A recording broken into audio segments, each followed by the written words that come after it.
Yes sir.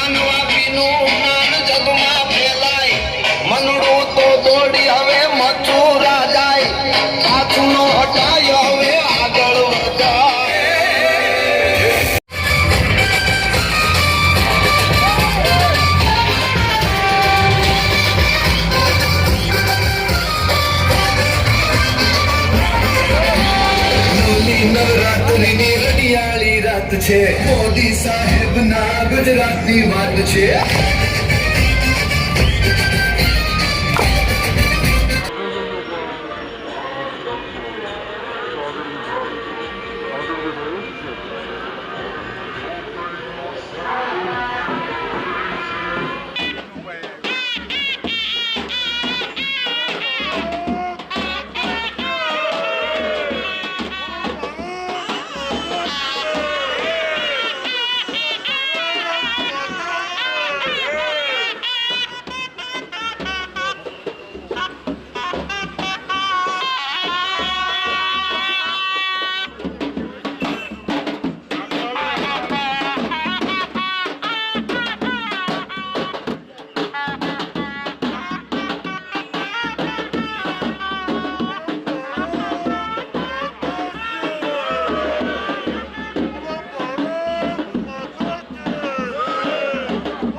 Hariom. ठीक है क्या?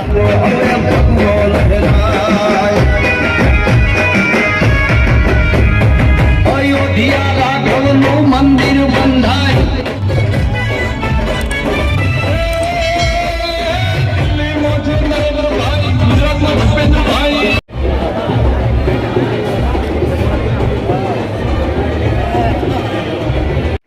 अपना मुख्य मेहमान श्रीमती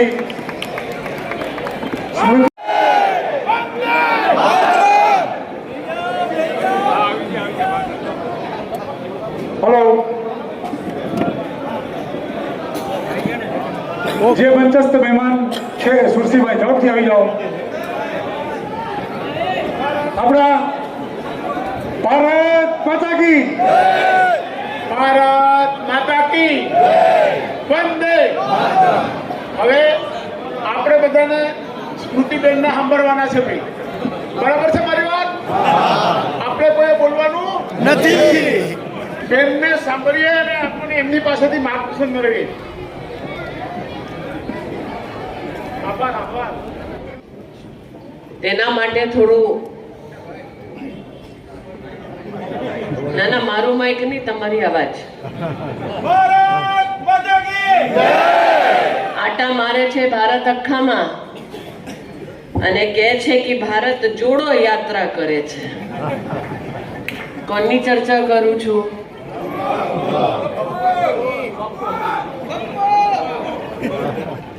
તો એમના સુધી અવાજ પહોંચવી જરૂરી છે, કારણ કે કાલે એમની યાત્રામાં કોઈએ પાકિસ્તાન જિંદાબાદના નારાઓ આપ્યા. હવે આ ભાઈ સુધી આપણી અવાજ પહોંચે તો બોલો ભારત માતા કી. મંચ પર વિરાજમાન આદરણીય દિનુભાઈ, જેમના માટે અમે બધા અહીંયા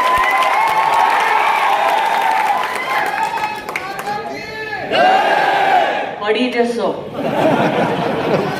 સંભાળીને. પ્રદ્યુમનભાઈ, મને એવું લાગે છે મારી કઈ જરૂરત નહોતી, તમે તો જીતવાના જ છો. આવા લક્ષણો છે એટલે આજે આ બધા ભાઈઓ તરફે બહેનો તરફે તમને આવનારી ચૂંટણીની જીતની હું શુભકામના આપું છું. ખૂબ ખૂબ અભિનંદન. और इस अभिनंदन के पात्र आप इसलिए हैं, हिंदी में એટલા માટે બોલું છું પ્રદ્યુમન ભાઈ, કેજરીવાલ ને અને રાहुल ने गुजराती आवड़ती नहीं. हिंदी में इसलिए कह रही हूं कि जिनके कानों तक आज जनता की आवाज पहुंचनी चाहिए वो ये मांग कर बैठे हैं कि जब चुनाव आएगा उत्तर प्रदेश में तो गुजरातियों को गाली देंगे, और जब गुजरात में चुनाव होगा तो हाथ जोड़कर गुजरातियों के सामने आकर राजनीतिक पाखंड करेंगे. इसलिए ऐसे राजनीतिक और सामाजिक पाखंडियों के पास हमारी आवाज पहुंचे, यही आज मैं निवेदन करने आपके मध्य में आई थी. इनका अहंकार भयंकर है. साल 2013 में कांग्रेस पार्टी का अहंकार ऐसा था कि देश भर में जब गुजरात के एक लाडले बेटे को, गरीब मां के बेटे को भारतीय जनता पार्टी ने प्रधानमंत्री के उम्मीदवार के रूप में प्रस्तुत किया तो इन लोगों ने उपहास करते हुए कहा कि चाय वाला कभी प्रधानमंत्री नहीं बन सकता. ત્યારે ગુજરાતીઓએ કહ્યું હતું કે ભાઈ જોઈ લેશું, બતાવશું કે કેવી રીતે ચા વાળો બનશે વડાપ્રધાન. आज इस पुण्य भूमि से, इस वीर भूमि से मैं कांग्रेस को चुनौती देना चाहती हूँ. दम है तो गुजरात की हर विधानसभा सीट पर गांधी खानदान को लाकर प्रचार करवाओ. दूध का दूध, पानी का पानी हो जाएगा और जनता बताएगी किसकी क्या औकात. रस्सी जल गई, बल नहीं गया. और पाखंड कैसा? जब केंद्र में ये पार्टी सत्ता में थी तब हिंदुओं को आतंकवादी कहती थी.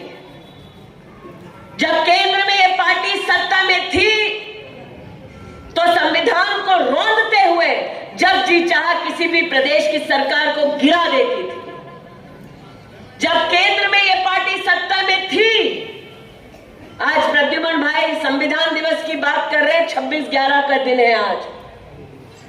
तब जब आतंकी हमला हुआ मुंबई पर तो तब के कांग्रेस के नेता और गृह मंत्री 4-4, 5-5 बार मीडिया के लिए कपड़े बदलने में मसरूफ थे. उन्होंने मरते हुए हिंदुस्तानियों तक मदद नहीं पहुंचाई थी. जब केंद्र में इनकी सत्ता थी, आज तो बड़े भगत बने फिरते हैं, तब इन्होंने कोर्ट में दस्तावेज दे दिया कि भगवान राम का कोई अस्तित्व नहीं है. जब केंद्र में इनकी सरकार थी तब मैं 1,40,000 करोड़ का बोझा हिंदुस्तान की आने वाली पीढ़ी पर छोड़कर जा रहा हूं। जब केंद्र में इनकी सरकार थी तब गुजरात के बारे में प्रपंच क्या करते थे? दीनू भाई को याद है, एक एक गुजराती जो देश की संसद में जाता था हमको सेंट्रल हॉल में खड़ा करके हमारा उपहास करते थे, मजाक उड़ाते थे। आई क्या गुजरातियों, जब केंद्र में इनकी सरकार थी तब मां नर्मदा का पानी रोका ताकि गुजरातियों तक पानी ना पहुंचे। हम पानी के लिए तड़पते रहे और अब ढोंग करते हैं, मध्य प्रदेश में मां नर्मदा की आरती उतारते हैं। मैं कहना चाहती हूं राहुल गांधी से कि आरती जब आप उतार रहे थे चोगा उल्टा पहना था।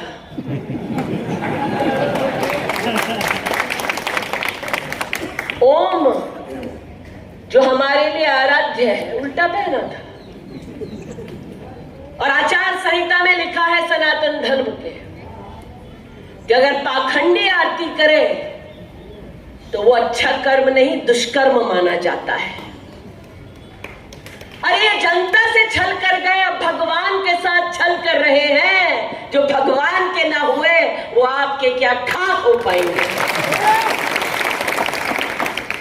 तो હિંમત છે, લડી રહ્યા છે કોંગ્રેસના કોઈ ઉમેદવાર અહીંયાથી?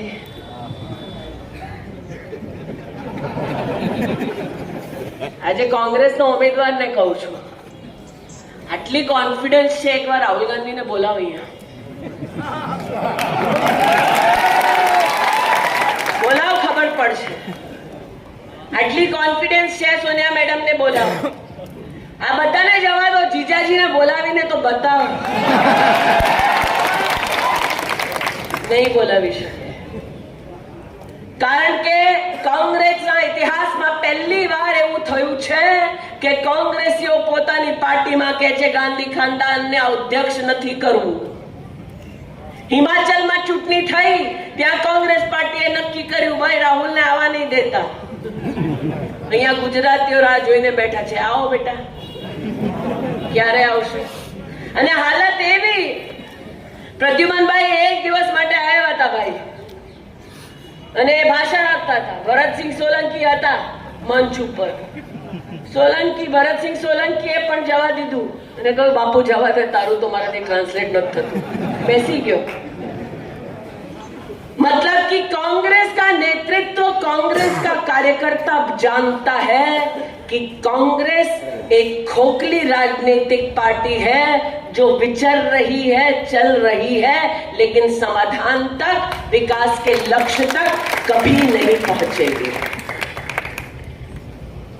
आज घणी बधी बहनोए मारू स्वागत कर्યું, મને સન્માન આપ્યું।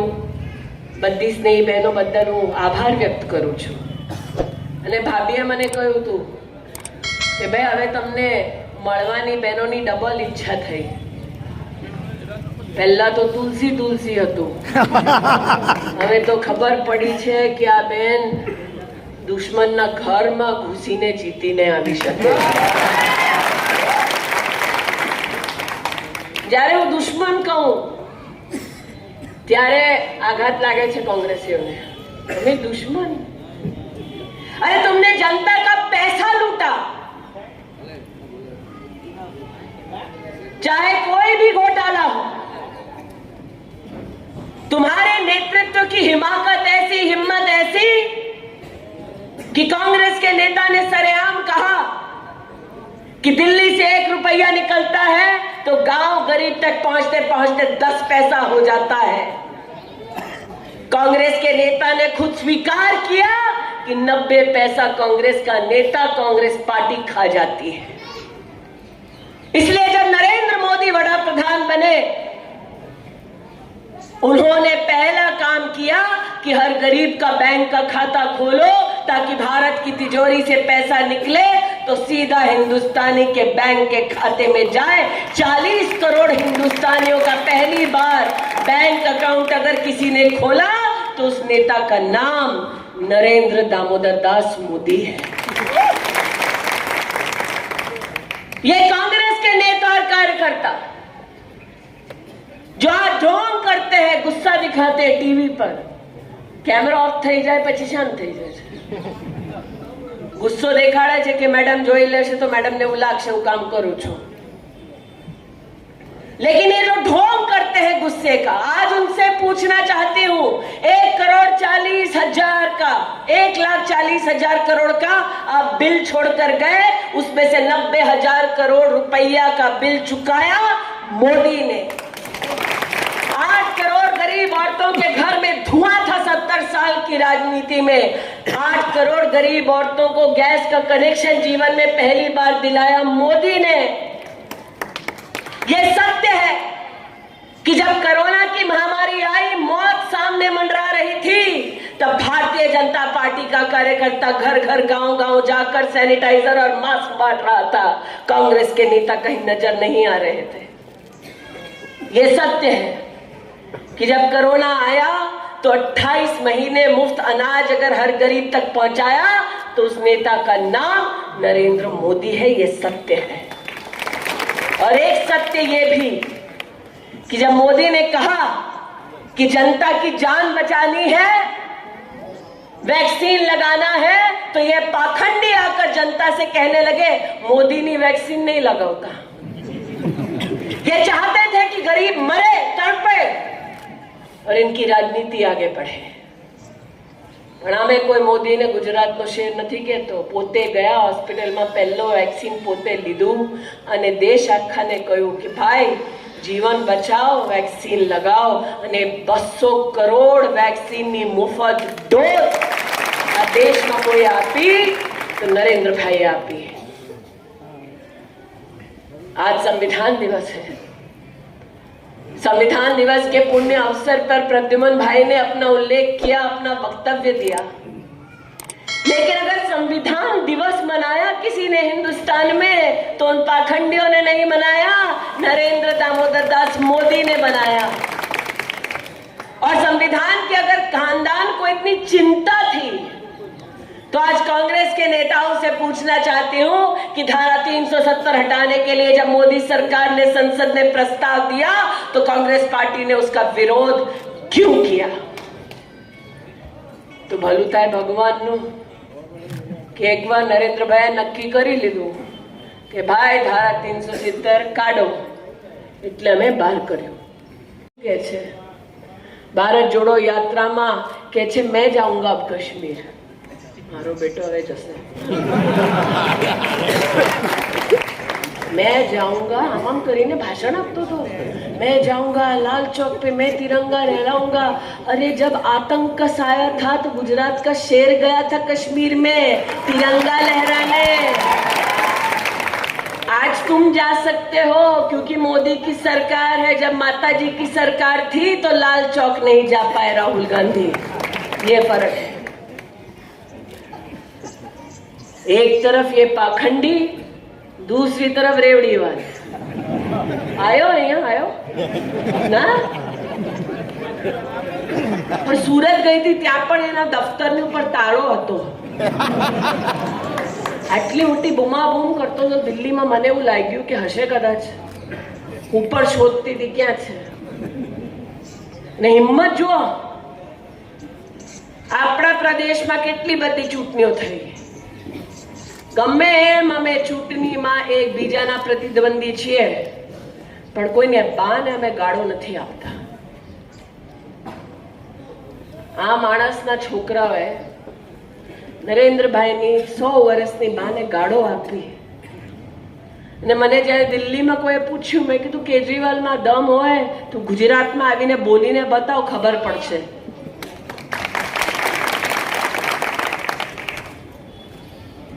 और संस्कार का परिचय तो जेल में मिल गया. हाँ हाँ, ड्राई फ्रूट खाए छे जेल में बेसीने. बार दिल्ली में लोको पासे पीवानुं पाणी नथी, ना बापू बेसीने ड्राई फ्रूट खाए. हाँ, माराथी बोलातुं नथी भाई. पण कोण छे एनी साथे जेने एक नानी दीकरीनुं बलात्कार कर्यो एनाथी सेवा करावे छे पोतानी. આપણા સમાજમાં આવા લોકોને આપણે ઘૂસવા દઈએ? એટલે જ અહીંયા નથી, નહીં તો ઠેકાણે પાડી દે બધી પબ્લિક। इसलिए आज प्रद्युमन भाई देखकर ये लगता है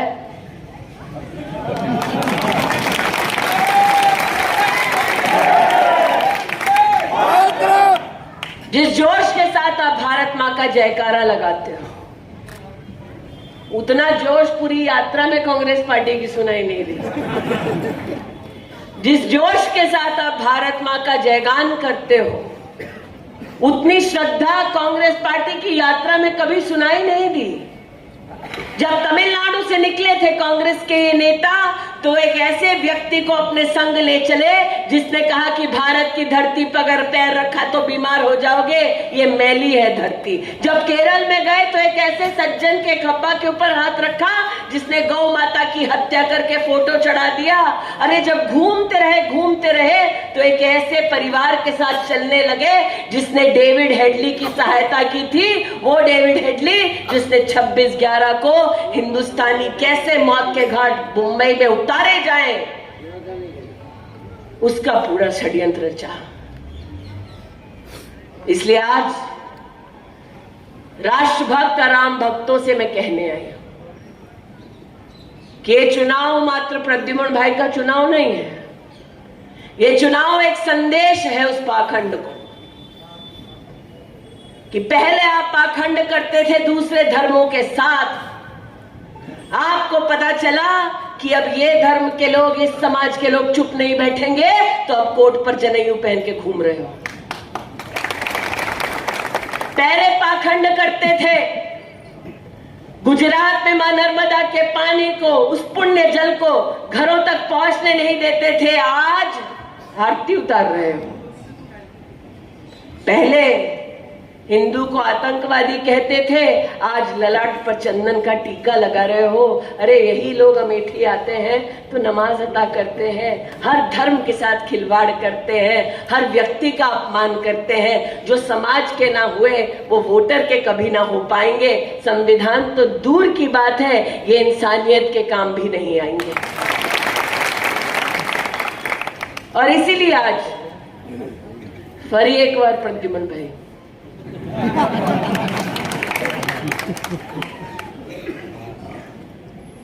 और बड़े ही कॉन्फिडेंस के साथ प्रद्युमन भाई की तरफ देखकर ये कह रही हूं, क्योंकि हमारी पार्टी में परिवार मठाधीश नहीं है, जनता ही, प्रजा ही राजा है। और प्रजा की इच्छा थी कि प्रदेश में और केंद्र में भाजपा की सरकार आए। प्रजा की इच्छा थी कि 2 दशकों तक भाजपा के साथ चलकर हम नया प्रदेश और विकासशील देश बनाए। प्रदेश की इच्छा थी कि बड़ा प्रधान की भूमिका में अगर हमको दुश्मन देश आंख दिखाए तो हम आसमान चीरते हुए दुश्मन देश पर जाएं और हिसाब पूरा करें। ये जनता की इच्छा थी। लेकिन कांग्रेस की क्या इच्छा थी? अरे हिंदुस्तान की सेना ने जब जाकर मुंह तोड़ जवाब दिया दुश्मन देश को, तो राहुल गांधी ने खड़े होकर संसद में भारत की सेना से कहा प्रमाण लाओ। अरे कोई अपनों से प्रमाण मांगता है उनकी शौर्य का? हिंदुस्तान की सेना की शौर्य के बारे में किसी को यहाँ पे कोई डाउट है क्या? किसी को डाउट है? राहुल गांधी को है। और इसीलिए संसद में मैंने तब भी कहा था, आज भी कहती हूं कि वंदन की भूमि है, अभिनंदन की भूमि है। इसकी नदी नदी हमारे लिए गंगा है, इसका कंकड़ कंकड़ हमारे लिए शंकर है।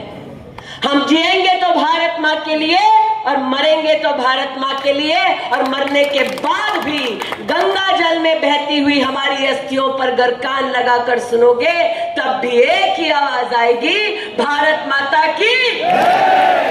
तो मां भारती का उल्लेख कर संविधान के प्रति पूर्ण श्रद्धा रखते हुए 1 तारीख को पोलिंग बूथ पर जाएं, कमल का बटन दबाएं। प्रद्युमन भाई इस निवेदन के साथ कि दीनू भाई आज प्रचार में मैंने आदेश કર્યો તો તમે આવો, જીત્યા પછી ફરી એકવાર બોલાવજો, કારણ કે ઘણી બધી દીકરીઓ, ભાભીઓ અને બાઓએ મને આમ કરીને આમ કરીને કાઢીમાં આમ કર્યું છે. મને ખબર છે તમારે હાથ પકડવું છે. હું રોકાઈ જાઉં તો પછી ત્યાંથી મને કોઈ માણસે પકડીને કે બેન તમારે ત્યાં આવવાનું છે. પણ ફરી એકવાર આપ સૌની વચ્ચે આવીશ જ્યારે પ્રદ્યુમનભાઈ, આપ સૌનો આશીર્વાદ પ્રદ્યુમનભાઈ વિનુભાઈ સાથે રહે. 1 तारीख को बटन दबेगा, बटन दबेगा, बटन दबेगा, बटन दबेगा. અરે ઓલા ભાઈઓને સંભળાતું નથી દિલ્હી સુધી. બટન દબેગા, બટન દબેગા. તો બોલો ભારત માતા કી.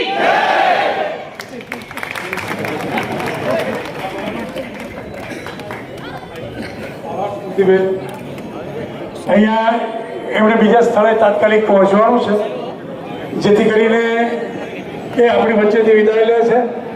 આપણે સૌ આપણા સંકલ્પ સાથે છૂટા પડીએ. થોડી વાર માટે એ સમયસર જઈ શકે એટલા માટે રસ્તો ખુલ્લો કરશો તેવી વિનંતી.